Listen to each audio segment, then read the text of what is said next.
Un quartier pourtant encore assez méconnu, y compris par les habitants. Cela pourrait changer avec cette application. Regardez. C'est un quartier encore méconnu des Nancéens eux-mêmes, les Rives de Meurthe. Pourtant, ils recèlent de trésors.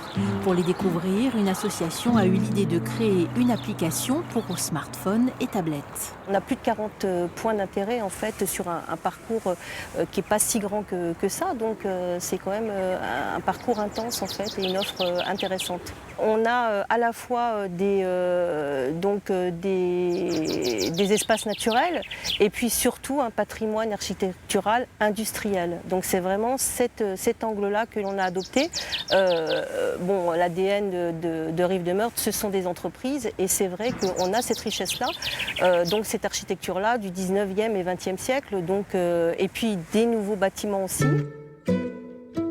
L'application propose 3 parcours, 2 ou 6 km à pied et 14 km à vélo. Les silos à grains qui datent de 1838 et qui ont été transformés en appartements en 2009, friches industrielles, cités ouvrières ou encore la guinguette du club nautique construite au bord de l'eau.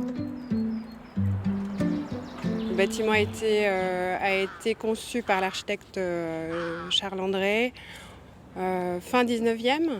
Et en fait, il est sur le site du Port aux Planches. Ce nom vient du fait que le bois des Vosges arrivait ici, le bois flotté.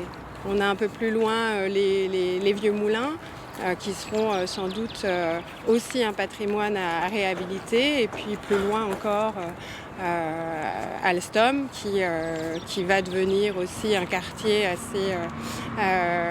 assez novateur normalement pour Nancy. Et puis on va jusqu'à Malzéville et la Douaira.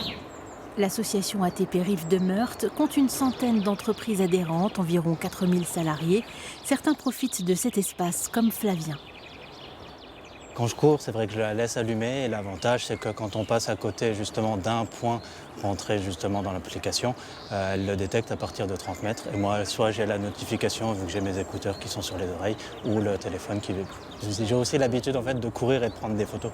Donc c'est le côté que je trouvais super appréciable de l'application. À chaque lieu, une fiche propose des informations complètes. L'application Storyv est gratuite et évolutive.